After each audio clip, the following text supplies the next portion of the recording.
Basic Brewing Radio is brought to you in part by the Mead of the Month at Groenfell.com. Ricky and Kelly at Groenfell and Havoc Meaderies in Vermont are planning a special mead release every month just for subscribers, and you can sign up for monthly honey-based deliciousness at Groenfell.com. For example, subscribers in the past have received Penelope's Pyment, inspired by ancient Greece and made with wild fermentation and oak aging. What'll you get next? Sign up and find out at family-owned and operated Groenfell.com. That's Groennfell.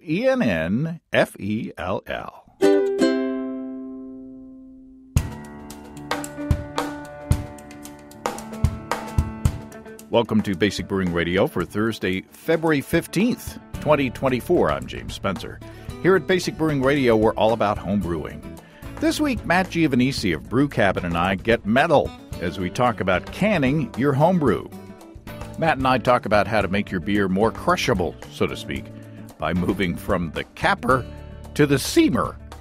If you want to support us financially, check out patreon.com/basicbrewing. And many thanks to everybody who is helping out in that way. If you go to patreon.com/basicbrewing, you can see a long list of stuff that you can access if you sign up as a supporter. Well, I told you that Steve and I were planning to get together to shoot video last week, and that didn't happen thanks to a minor home accident. Maybe Steve and I can get into that in a future show. Nothing serious, nothing brewing related, so nothing for the annual disaster show. So if all goes well, knock wood, Steve and I will be sampling my Fresca Chandler, Matt Giovanisci's Gingerbread Wit, and my homebrew veneer mead kit that I got from Groenfell.com. We were planning to sample my oat malt stout, too, but Steve's planning to brew an oat stout of his own this week, so I'm thinking we can save time, or save mine and save time, and do a twofer next time that we get together.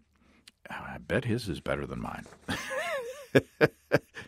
My Belgian-inspired single seems to have finished fermentation. Chris Colby and I formulated that one on the show. I'm happy with the way the brew day went on that one. The original gravity was 1048, which is lower than Chris Colby and I predicted. Man, I can't talk today. But I only boiled for 60 minutes instead of 90 minutes, which is what we were talking about on the show. I decided to go with a lower gravity and something that's a bit more sessionable than the 6% that we originally planned for, and I'm hoping it'll be delicious. I bet it will be. I didn't brew that beer with yeast from our friends and sponsors at Imperial Yeast because it's a small batch and I wanted to underpitch a little bit. That's seldom an issue with Imperial Yeast. With those 200 billion cells in each easy-to-open package, my stir plate is cold and lonely, and also dusty because I don't use it anymore to make starters for moderate gravity 5-gallon batches. And my airlocks are usually bubbling before bedtime. And there's good news for lager brewers. Imperial is making L09 Que Bueno available all year round. Que Bueno is a very popular strain for good reason, brewing light to dark lagers with very clean, low ester aromatic profiles and crisp and dry finishes. And now you can get it anytime. You can ask your local homebrew store about L09 Que Bueno, L25 Huga, the current seasonal lager yeast, and all the dependable deliciousness from Imperial Yeast. And as always, check them out at imperialyeast.com. That's imperialyeast.com. Okay, maybe it's me, but I'm always impressed when I get homebrew in a can. You know, bottles are great, but there's something about a shiny aluminum package, especially when it's got a nice label. And always a guy for the gadgets. I got the lowdown about home canning beer from Matt Giovanisci of Brew Cabin. Matt Giovanisci, welcome back to Basic Brewing Radio. Thanks for having me again. It's just us this time. I know. Which, Josh is, he's busy working or stuff. He's got things to do. He's got beer to brew. And so bless do we, him. but bless him. Yeah. He's doing the good work. So you offered out of the blue, you offered to send me some beers. Yeah. I'm not going to question, but why? Because I'm trying to not have a lot of beer on tap. I'm trying to brew as much beer as I possibly can this year. And in order to, when you start brewing beer, it starts to pile up because, you can't just drink a full 5-gallon batch to yourself in a week unless, you can. You could. You could. It is foamy February. Yeah. So I started canning more often, and I, was like, hey, who's gonna want this? And I sent some to you, and I actually put it in a cooler, and I went out with some friends, and I was like, listen, after this, I got beers in my trunk. Take some home with you, please. Wow. So yeah, I've been and I went through a keg within 3 days. So wow. It worked. Get to know me. If you're in the Colorado area and want to be Matt's friend. I got beers I'm canning and shipping out. Yeah, that's for sure. But you suggested that we get together and talk about canning, and I was like, I think we talked about it on the show before. And I went through the archives, the RSS feed, and I did a search, and I couldn't find a standalone homebrew canning episode, which surprised me. I think that Steve and I actually ran across somebody at HomebrewCon many years back when, homebrew canning just first started. Maybe we talked for like 5 minutes or something like that.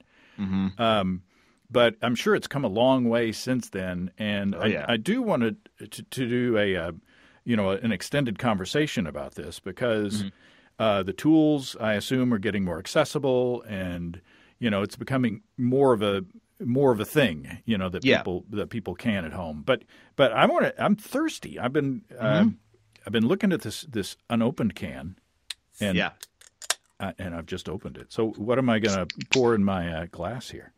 So this is an IPA. It's a New England style IPA or a hazy IPA.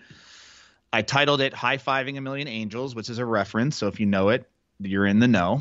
If you don't, then that's fine. I'm probably too old. Maybe. I don't know. And it is it's Citra and Mosaic are the hops, the hop bill.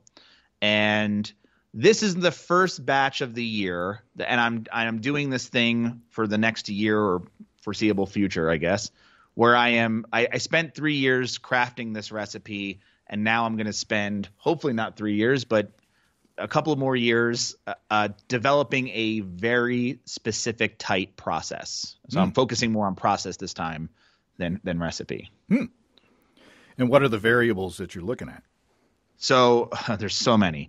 The variables are yeast pitching rate, the pH of the mash, pH of the pre-boil, pH of the post-boil, pH of post-fermentation, and I'm looking at, running it through multiple chillers and which one gives me different hop break, and should I dump the true before adding the yeast or not? How much oxygen and for how long? The actual equipment, because I have different pieces of equipment that I'm switching in and out to either make the process easier or more beneficial to the beer itself. Like, for instance, one of the things that I swapped out as I used to, because of my system, I used to use a plate chiller. And so I always use the hop spider when I added hops or anything. And you've seen them in videos that I've sent you. And I've switched out my chiller for a counterflow chiller so that I could add hops directly to the kettle and not use the screen. Because I just had a feeling that maybe I get more utilization out of the hops, especially because we're at high altitude, and so our boil temperatures are not exactly at 212, so we probably get a different utilization out of the hops than people at sea level. So I figured let's compensate for that. And so there's the temperature at which we ferment, the temperature at we cold crash, soft crashing for dry hopping, different dry hopping methods. I mean, the list goes on. I just have so many variables to test over, and that's why I think it's going to take more than a year, but we'll see. Oh, unless I land on something and I'm like, oh, that's good. Well, this is pretty dang good, but you could always get better. That's the way. And this beer has a flaw, and not in. So one of the things that I did I used this one fermenter that I have, and when I dry hopped, the dry hops got stuck in the chilling coil. So I did double dry hop, as a matter of fact, but it didn't soak all of the hops that I used. So I actually have another batch going right now where I have a different dry hopping method to avoid that problem, and I also have a different fermenter to try to see if I can find a better way to make sure that the dry hops really get saturated. Yeah, I was joking when I said, you could always get better, because I was like, there's nothing wrong with this at all. It is super juicy. It's so citrusy that I and with the bitterness of the hops, I could talk myself into thinking that there's some pith in there. It's so juicy and grapefruity and tropical fruity, but it's not like just drinking orange juice. It's more interesting than that. It's got that bitterness in there that's a counterbalance to the juiciness. It's just way good. So yeah, thank you. Yeah, so I'd take all this stuff you got. Yeah, it's more will come. I promise. I have lots more cans and labels. So give us an overview of the recipe. So this is mostly two-row. I think it's about, I'll say it's 70% two-row.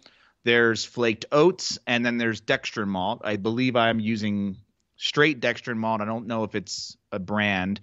I'm using raw two-row specifically, and I'm using I forget the name of the flaked oats. But that's basic. That's the grist. The yeast is London Ale 3.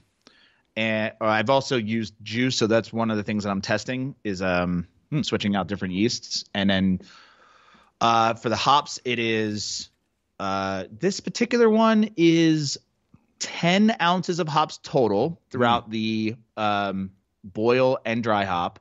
It's a half ounce of Magnum at 60 minutes, and then an ounce of Citra and an ounce of Mosaic at Whirlpool. So I whirlpool for 20 minutes. And then dry hopping, it's 4 ounces of Citra and 4 ounces of Mosaic. So it's 8 ounces in the dry hop. Wow. Yeah. Wow. Yeah. Yeah, this is so good. I hesitate to send you and Josh my little extract beer, my 15-minute extract beer, because it's not. It pales in comparison to this beer. But they're different animals, though. That's correct. Yes, I've had 3 sips of beer. It's a 7%er, so it's take your time. Oh, but it's delicious. But it's in a can. It's Foamy February. Get 10% off beer ingredients from our friends and sponsors Desiree and Dave of HighGravityBrew.com. Just for Basic Brewing Radio listeners, Desiree and Dave have created a promo code BB10, that's BB10, that you can use to get 10% off everything under the beer ingredients menu on HighGravityBrew.com, except for the Build Your Own Beer page. That's malts, extracts, hops, yeast, all types of beer ingredients, including kits. This deal can't be used with other promotions, but what a deal! Just remember to use the code BB10, BB10, on HighGravityBrew.com at checkout. Or you can click on the High Gravity ad on BasicBrewing.com, and it will automatically put it in there for you. And while you're on HighGravityBrew.com, check out all the Warthog electric controllers and systems that'll take the pain out of propane. Get into Foamy February with 10% off beer ingredients by using BB10. That's 2 better than BB8 for you Star Wars fans at family-owned and operated HighGravityBrew.com. That's HighGravityBrew.com. Did you bottle before you went into canning, or did you go straight into canning, or why do you choose the cans? To be cool, if I'm being honest. And cool is a relative term. I started obviously like everybody when I homebrewed bottling, and I feel like I really got tired of it very quickly. So within a year or less, I had switched to kegging, and I had a friend give me like an old kegerator that he had lying around that I refurbished, and that was my first kegerator, and I've never turned back. I very rarely bottle. So, within like the last 2 years, canning started to become more accessible to the home brewer. I kept getting this ad for this canning machine, and I was like, all right, it's expensive, but wouldn't it be cool if I could take my kegged beers and can them and then give them out? And especially because of the kind of beers that I'm making with New England IPA, light's an issue. They're very rarely, if at all, ever sold in bottles. And so I always found, canning used to have a stigma, and now it doesn't. Now it's kind of the opposite, where there's no light. It's easier. I mean, they're recyclable if you take the label off, and they're not as reusable. They're not reusable at all, like glass bottles. But again, it's become more accessible, but it is still on the more expensive side of things. But one of the reasons that I wanted to do it is so that I could give out this style of beer to friends, because I can't always have people over to the house drinking 5 gallons at a time, because again, it's a 7% beer, so it's a lot. And I don't like giving it out in growlers, because once you pop, and if you don't fill the growler right, you could have serious oxidation problems. Right. And so I decided to invest in a machine just for, again, it's most of my disposable income goes to this hobby. If I can, I wear crappy clothes and I have a canning machine. So, and you're married now, so you can let yourself go. Yeah. That's true. But so, yeah, that's that mainly the reason was so that I could distribute beer to friends and family, where the beer would have a shelf life. This specific style. I mean, I don't really can my other beers unless I'm going to an event and I just need to bring beer. Like sometimes, it's like hard to bring a keg, or I've tried bringing like mini kegs. I've tried bringing like, those little CO2 cartridges in those growlers, and nothing. It just, I don't know. It just doesn't have the same effect. Well, I keg now, and I every now and then bottle. Bottling to me, like you said, it's an easy way to share your beer with other people. It's a way that if you're making a small batch, for instance, it's easier to bottle that. If you are making a beer that you want to lay down for a while, that you don't have, like if you brew 5 gallons of a barley wine. Right. You don't necessarily, like I've got a kegerator that comfortably fits 2 corny kegs. I could put 3 in there, but it's a pain. Yeah. But I don't want to take up one of my kegs with something that I want to last a long time and, and dole out over time. So those are the positives of bottling. I was thinking, as I was doing my 2-mile walk today, some of the negatives of bottling as well. Number one, you got to get the bottles, and that's the biggest challenge, I think, is getting the bottles and keeping them clean, or keeping up with cleaning the bottles. Like for instance, whenever I empty a bottle, I rinse it out right away. So that there's not, sticky stuff on the bottom. And then I wash, bottles every time I wash dishes. If I've got, used bottles, I wash them and then set them aside. And then they're ready to be sanitized and continue with the process. One negative thing is when you're first starting homebrew and you need bottles, you're like asking your friends, hey, can you got some spare bottles? Next time you drink some beer, bring me your bottles. The downside of that is that, say, somebody brings you like a couple of cases of bottles and they say, well, I rescued these from my recycling. We had a party 2 weeks ago And so here you Yeah. can have these. Well, half of those are going to be, like Michelob Ultra bottles with the screw tops. Right. Yeah, And right. and then right. through the other ones that have the tops that you can cap, you start looking through the ones that don't have the like metallic labels, or the ones that are impossible to get off. So that whittles that down. But then you get into like the New Belgium and the Sam Adams bottles, which those labels are really easy to get off. But some Right. people don't like the embossing on the glass themselves. So, you got to weed those out. And then you look at the bottles that are left over. Short ones. I don't like the little stubbies. I like the full height bottles. 12 So, ounces. you whittle out the, like Sierra Nevada, excellent beer, short bottles. So the few that you've got left behind, you look inside, and of course, nobody's rinsed anything out since the 2 weeks before when they had the party, and then some of them have cigarette butts in them. Yeah. And so you've got to take off the labels. You got to use your high pressure bottle washer thingy to try to get the cigarette butts and or chewing gum or whatever out of the bottom of that thing, before you can wash them with the bottle brush.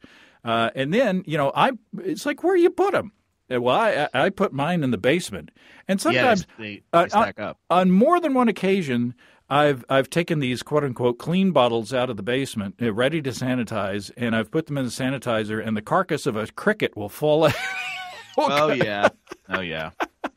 So if it were a mouse, I could take it back to Elsinore and get a new 2-4. Jeez, I gotta take a leak so bad I can taste it. But this isn't Strange Brew. This isn't Bob and Doug. So.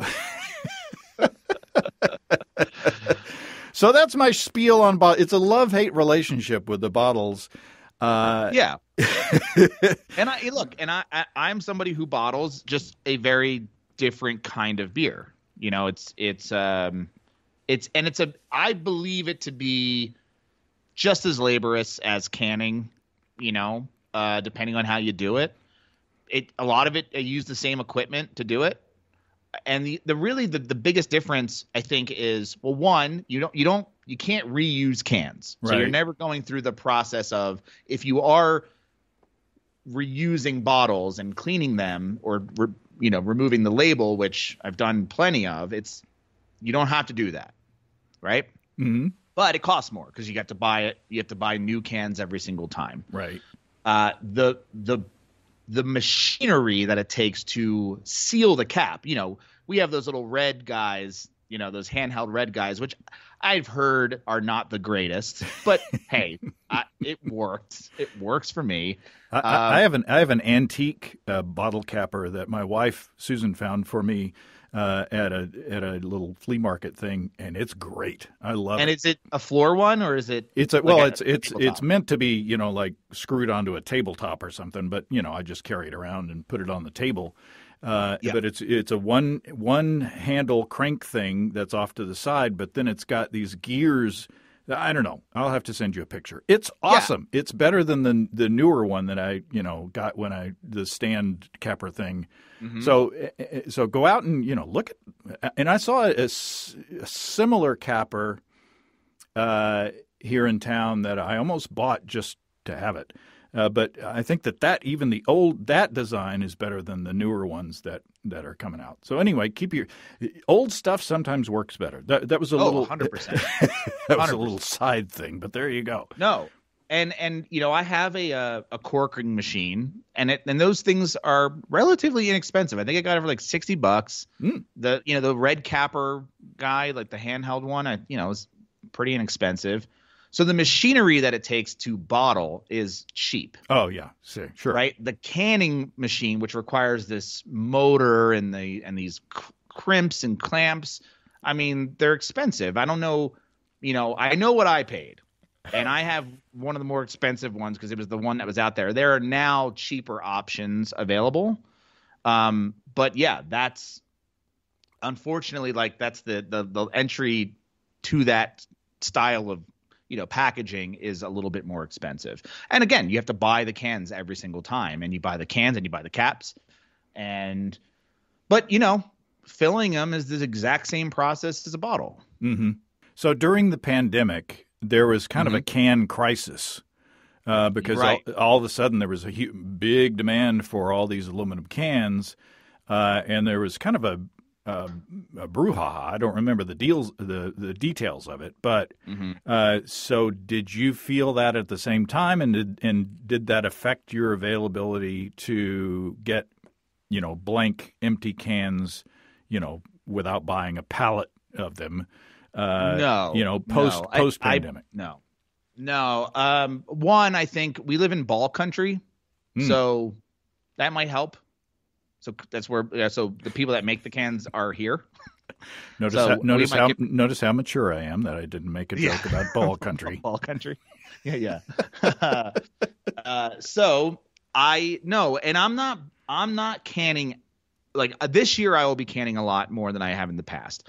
But I usually buy, I think it comes in a case of 196 or 96. I can't remember if there's a 1 in front of that or not. So, and it's again, it's not cheap to buy cans at that small of a quantity, not directly from the manufacturer. But I'm not, that case probably, has lasted. I think I've only bought 2 in my entire life, since I've had this machine. This year, though, I'm hoping to go, buy 10 if I can. So do you have a breakdown? Do you remember what the cost was, like per can or? Ooh. Yes, it's 50 cents a can. Oh. Yes, I did that math one day. And I was like, cuz I just cuz I have I'm just like again, it's a hobby, and sometimes like I look at my space and I think, you remember those McDonald's play school plastic things as a kid? Yes. It's like I'm playing business. I'm playing brewery in this little space. And I just have an adult version of that. So I sometimes like to go through and say, like, all right, how much did it cost me to make this keg of beer? And then how much does it cost me so how much really does a can of beer actually cost me? And then, like, what could I retail it for? That kind of thing. And obviously I'm brewing it 5 gallons as opposed to 5 barrels or whatever. So, obviously the cost goes down, but I still think it's interesting to look at. But yeah, 50 cents a can is what it costs to get the can itself. Well, which is more expensive than, say, a used glass bottle from your brother-in-law with a brand new crown cap on top. Yeah. But cost-wise, it's not cost effective. But it's, again, it's I'm pretending over here. But availability, you don't have any problem No. getting the empty cans. Nope. I buy them from the same company that makes my canning machine. So it's, I just order it and it delivers within a week. And it's a large box, but it's very light. So I actually have it on the 3rd shelf in my garage, and I can just easily lift it and just tuck it away. So what do you have to do? They're not sanitized when they get to you, are they?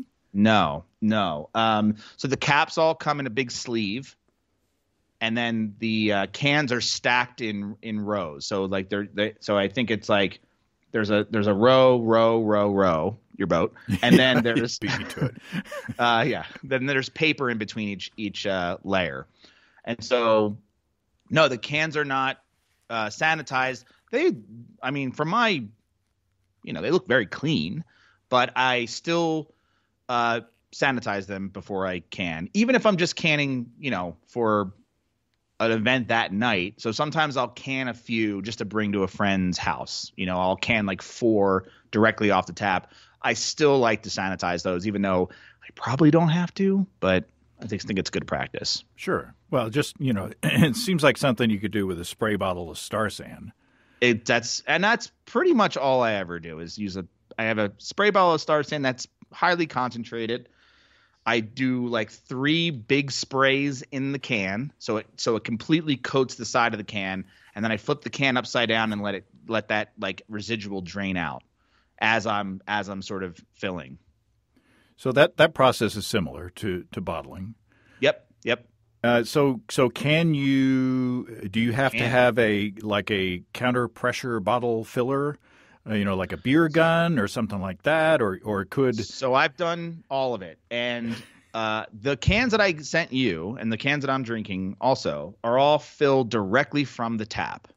So what I do, and again, probably overkill, but I'm good at that, is I have a CO2 tank that I use for various parts of the brewery, and I have this little stick. It's actually I'm holding it right now, but it's for I got it at Home Depot, right? And it's just like something that you can plug into like a pressurized air gun, and it's for spraying air. I don't know. Sure. There's a bunch, So it's got a long tube, and so what I do is I set my CO2 tank to like 3 to 5 psi, and I put that wand in the can and I purge it. And then once I purge it, I put the cap on it, so it's just an empty can with a cap on it, and I walk it over to so that no oxygen gets in as I'm walking over to the tap, and then I tilt it and I fill the can, and I put the cap on foam, and then I put it in the machine, I seal it, and then I rinse the can because this can's going to have like foam dripping down the sides of it. I try to rinse it off as best I can, and then I label it, and then that's what you get. Wow. That's the easiest way to do it. I can fill, 4 cans in 5 minutes and take it over to my friend's house. Yeah, well, it worked because it's perfectly carbonated. Yep. And it's not oxidized at all. The hops are super, super fresh. Yep. No, it's I think I don't think I need to do the purge, but as long as you cap on foam, you're fine. I think. Well, especially with a beer like this, where it's really important that you get all the freshness of those hops. You put a lot of money into the right. 10 ounces of hops true. is a lot of that's a lot of hop flavor and aroma that you don't want to just risk. Where you could just squirt a little CO2 in there and as an insurance policy. Mm-hmm. Yeah, so it's easy enough. But before we started recording, you showed me on the video you've stepped it up a notch. Yeah. As you tend to do. I do that. I did it because of – so I have done a run where it's just me, and I'm in this space, and I'm going to can an entire keg, right? And I do 16-ounce cans, so I'm not doing 12-ounce bottles. So what is it, like a case and a half maybe of cans? But it takes a long time to fill because – I do 10 seconds of the CO2 purge. So there's 10 seconds there. And then I usually, not when I fill directly off the keg, but if I use a different piece of equipment, like I've used a beer gun where, where it has the CO2 purge, where you do CO2 for 10 seconds and then I fill it at 5 psi so it fills nice and slow. And then you have to put the cap on. Then I have to walk it over to the machine. I have to spin it. Then I have to rinse it. And then I have to label it. It just for one can, if I do it in that correct, I'm using air quotes, in that process, it's hours and hours and hours to get through an entire keg's worth of beer. Hours, way longer than I think it would take the bottle. So I did that. And then I've had a setup where I have this machine that goes on to the tap handle itself, and it has the CO2 button on it. So it does do CO2 and fills it. But again, it's the same time frame where I have to stand there. I have to hit the button. I have to open the tap line. I have to wait till it fills. I have to walk it over to the, et cetera. So I bought, it was the only one I could find, and it's not cheap. It's called a duo filler. And I think it's from Norway, and it's this electric 2-can filler. And you basically you can calibrate it to whatever can size you have and whatever beer, and you put the can underneath it and you hit a button, and it will just start filling, and it has a sensor built in, and it will stop filling once the beer level reaches a certain level in your can, and then you can pull it out, and then you can do the rest of the work. What's nice about this is that I can put the can on, hit a button, and walk away, or put another can in and hit the button. And then as one can is filling, I can go and, do all the rest of the work. So it cuts the time in half, if not more, especially if I'm filling an entire keg's worth of beer. Wow. And the only reason I decided to invest in it was because I planned this year to, can at a higher volume. And I thought, you know what? it's fun. It's a fun toy, and it saves me time. So, whatever. Well, and your time is worth money. I mean, essentially, it's a reason why people pay more for, boneless, skinless chicken breasts than whole bird. Right? Someone's got to process that. Yeah. If your budget allows, and you value your time, and buy a whole bird. Raise your own chickens. Yeah, exactly. Yeah, it's probably cheaper. I don't know. Bird feed costs. And and personally, I like I don't mind investing in the gadgets, trying something out, seeing if I like it, raving about it if I do. I don't have a platform, but I guess I'm talking about it here, so it's something. Well, you got this thing called called brew cabin. Oh yeah, cabin. Yeah. You could I could write it off. Yeah, sure. Yeah, you could do a video review of that real easy. There you go. Mm-hmm. It's a business expense. Exactly. So yeah, it's the machine. The beers that you have and that I'm drinking are not filled with this device, but I did do a run, and I was very excited. It was a super fun day. Oh wow! It was because you hit a button and it glows and the beer fills, and I was like, oh, this is awesome. I feel like a real brewery. It felt like I was on a real canning line. Yeah, that's a video. You need to make a video about that. Yeah, it was fun. So here's how old I am. Back in the day, craft beer was not made in cans, and then came Dale Katechis of Oscar Blues, right? And he started canning beers. And we went when we were in town for the Great American Beer Festival. We went to Oscar Blues it's in Lyons, Colorado, right? The original one, but the one Canarchy is I can walk to it. Oh, wow. I was there Saturday, as a matter of fact. Yeah. Well, you need to go back and look at the video. It's on our feed. We went to this, we went. It's like in this little barn, next to the brew pub. There's the canning line, and I think they had like a 4-head, so they only had twice as many heads on their filler as you have at your house now.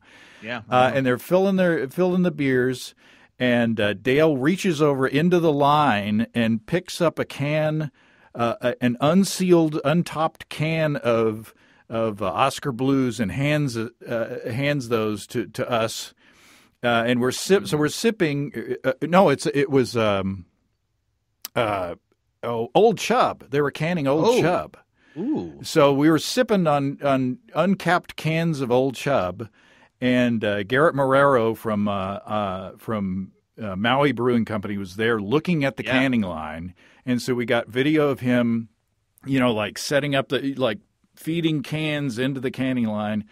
It was like, we were there at the infancy of canning and craft beer. Not taking credit for any of it, obviously, but just saying that, I'm old. And, we've seen some stuff.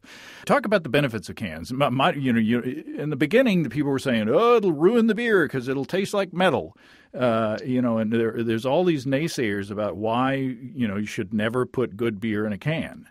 But it's all crap. Apparently. I mean, I'm sure cans have gotten better where, cans where you had the zip top. Yeah, it's probably leaching aluminum, whatever, into your beer. It tastes horrible.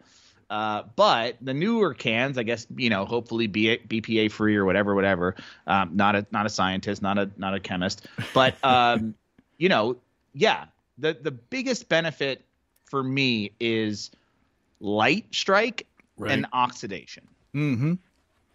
And so the fact that you can have a beer, especially this type of beer that's chock full of hops, you could have the can itself sitting out in direct sunlight, or which I just found out, in a LED brightly lit liquor store. That's also causing light strike. Right. And you don't have a problem. That beer tastes just as fresh as it was. And so, especially in the hoppy beer revolution, I guess that that we've gone through and are continuing to go through, cans are just superior. And if you're trying to look for, if the fresher the better, then yeah, I feel like cans sort of like extend that freshness period a little bit longer than bottles do. Bottles 100% have their place, but I think it depends on the style of beer. I think everyone's doing cans now, and it may be overkill for certain styles. Like I don't know if I would can a wild ale or something that kind of want a little bit of like strike if personally, but yeah, I think it's I think for me that's the pro. The downside is the fact that you can't reuse cans. Mm-hmm. They are, from my understanding, recyclable, and I'm skeptical of that as well. But yeah, I mean, Ball makes aluminum cups now that you can buy. It should be a no-brainer, and I think they do it right where we are. But it should be a no-brainer to recycle aluminum and glass. And we should say that brown glass does protect, does do most of the job of protecting beer. Yeah. But over long-term exposure, when you set the beers right next to the those fluorescent lights or whatever, a little bit does get through, and over a long period of time, you can have some degradation. For sure, and for me, I mostly stick to canning only the styles that would really benefit from it. Otherwise, yeah, you're getting a growler, a refillable growler. You're getting refillable bottles if that's what I have, or come over and drink it fresh. So talk about the label. You've got this beautiful label. You're a talented designer as well as a talented brewer and video producer and all that stuff.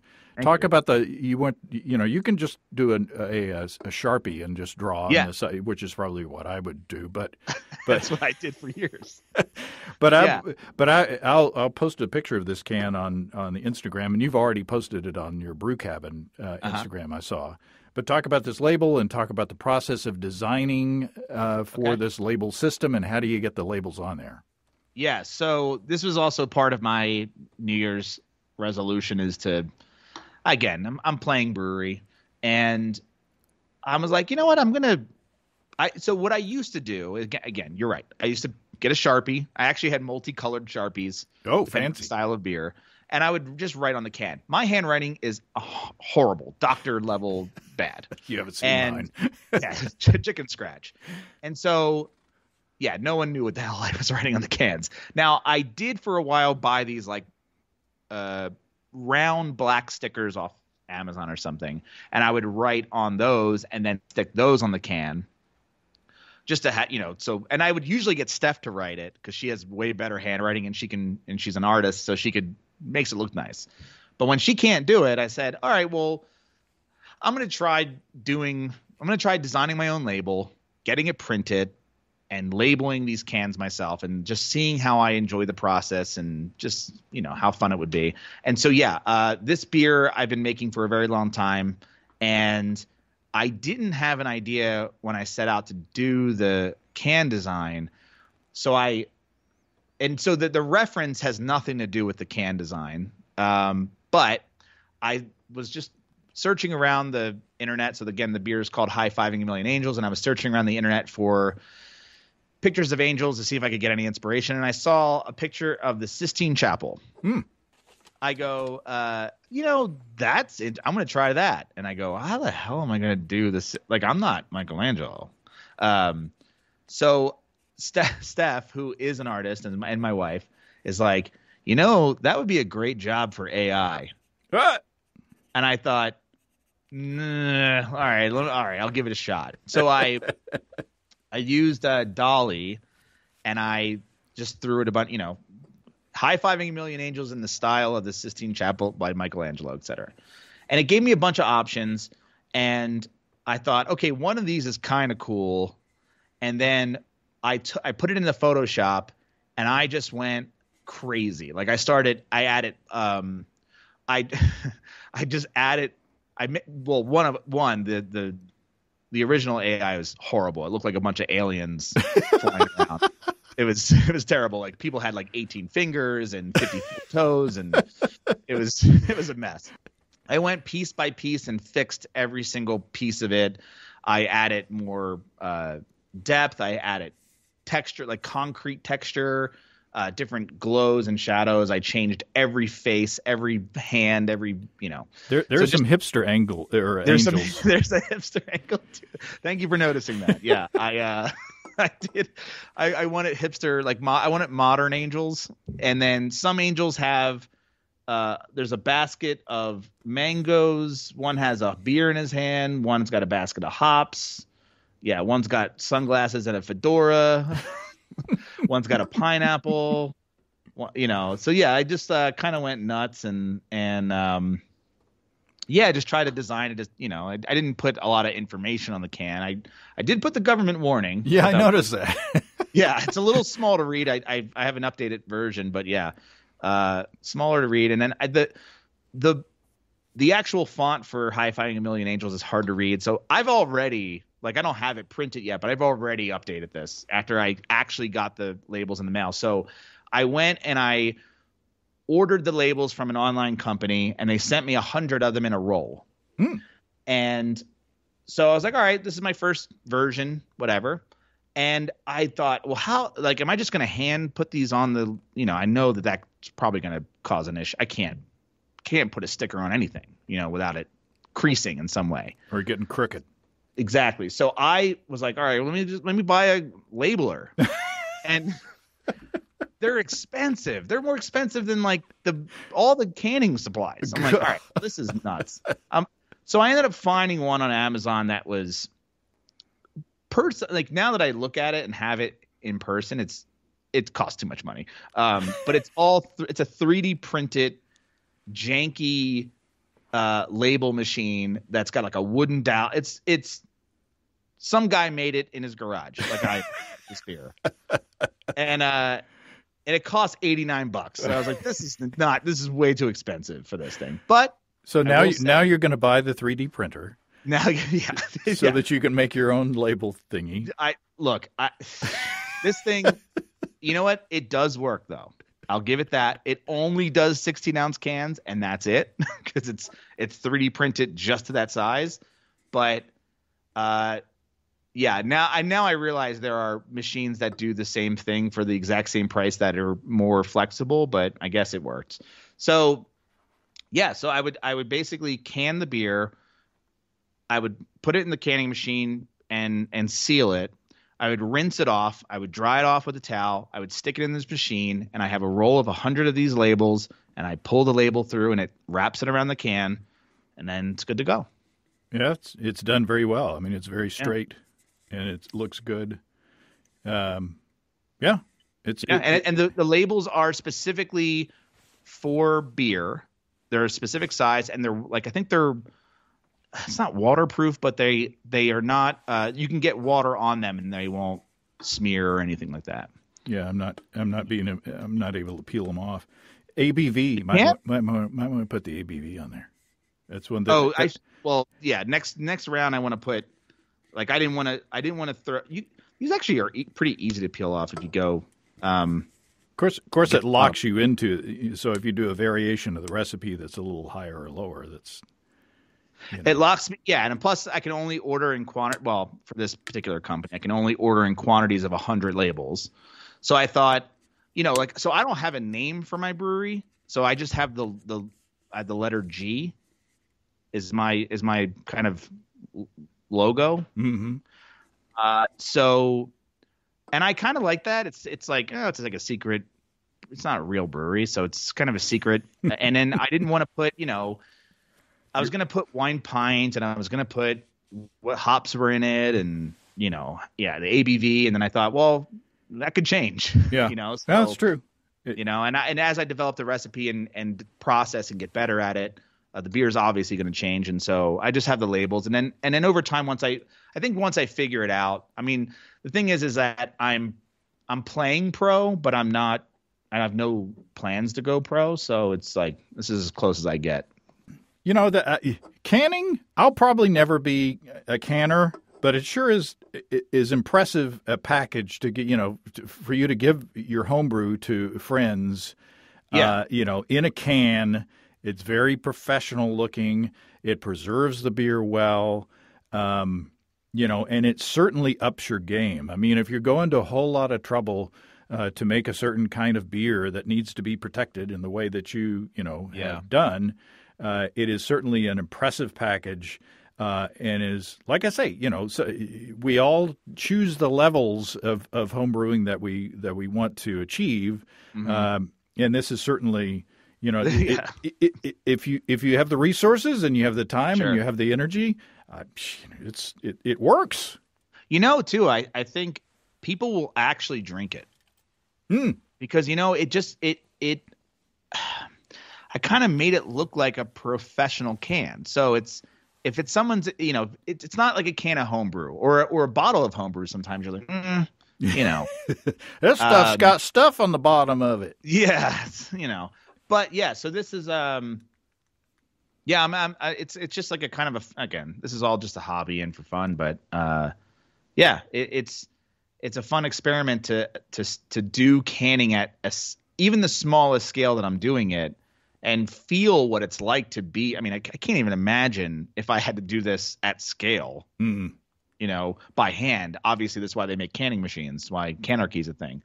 It's a delicious beer, and I'm through a little more than half of it. So I'm going to turn off the recorder now. Okay. before I tell another story that I have to censor. Yeah. Oh, but this has been fun. Thank you for sending the beer, and thank you for offering to talk, because appreciate it. It's always fun, and it's good information. And make a video about your little I have to thingy. I have to. I'm still working all the kinks out, but yeah, once I get it dialed in, there will be a video. Make a kinky video about your can. No, wait, no. Okay, see there we got to go. All right, Matt Giovanisci, brewcabin.com and the Brew Cabin YouTube channel. And as always, Swim University. Yep. For those who have water that you get into. Yep. And need to take care of. I got a lot of people who find my YouTube channel and they go, wait, are you the pool guy? Like, yep, I'm that too. That's me. Awesome. Thanks, Matt. All right, thank you. Well, thanks again to Matt. That beer was delicious, and the label is a lot of fun, too. I'll post pics of it on Instagram at Basic Brewing.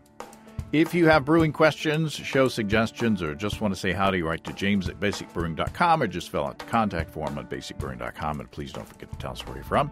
Check out our mobile-friendly shop at basicbrewingshop.com. Thanks to everybody supporting us through our Patreon page. Special goodies coming your way. Check that out at patreon.com/basicbrewing. It's all until next time. Till then, thanks for listening, everybody. I'm James Spencer. Production help for Basic Brewing Radio and our website is provided by Kelly Dodson. Basic Brewing Radio is a production of Active Voicing. We'll talk to you next time, everybody. In the meantime, stay well and stay tuned. So long.